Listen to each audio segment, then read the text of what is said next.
Hi, I just want to take a moment to go over the Iron Chest Master.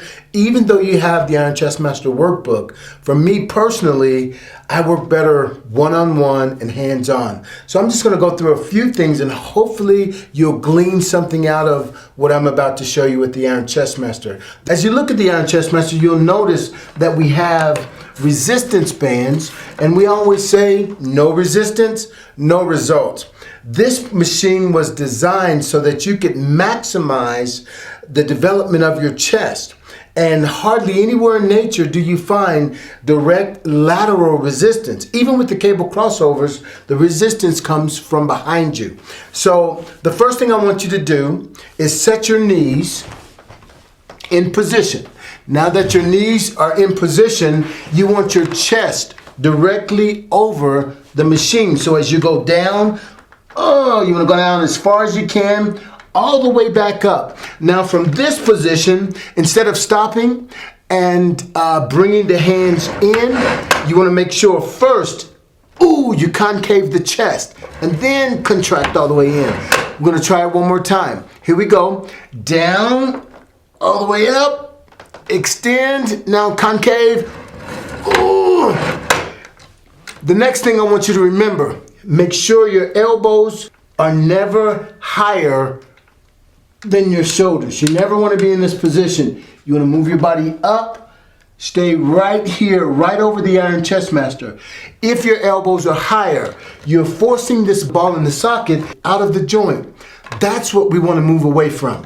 One of the reasons why we don't have rotation in the hand grips is because the rotation is good for the bicep, not necessarily good for this shoulder joint.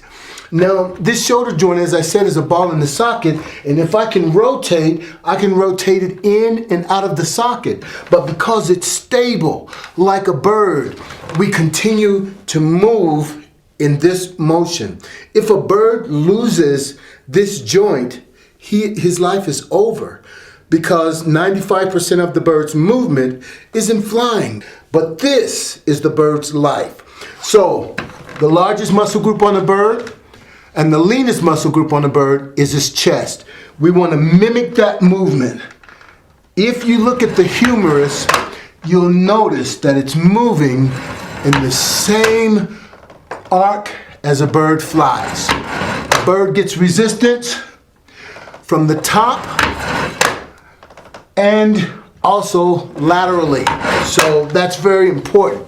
We want to make sure that as you're doing the Iron Chest Master, that is done properly.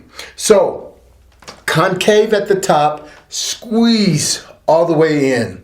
That's the way the Iron Chest Master is used for the chest portion. Now, the other thing I want you to look at with the Iron Chest Master, which is important also, you want to hook your toes behind the Iron Chest Master, grab the handles, and as you're working your abs, you're going to sink your lower back, force your abs down, and then from this position, this is starting position, contract the ab, force your navel to your spine, and at the same time, pull with the Iron Chest Master, creating resistance. So it looks like this. Now, if you just go through the motions, you're not going to feel very much as far as resistance is concerned.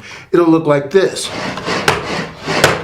But as I contract and I squeeze and lift my lower back, I'm forcing the abs to do the work.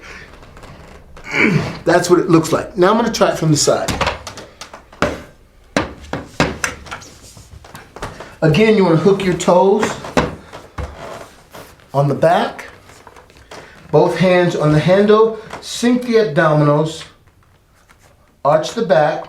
Now we're going to contract, force the navel to the spine, and continue that movement as you pull. But you're pulling with the abs and not your hands. Contract all the way through. Man, that felt awesome. And that's the proper use of the Iron Chest Master.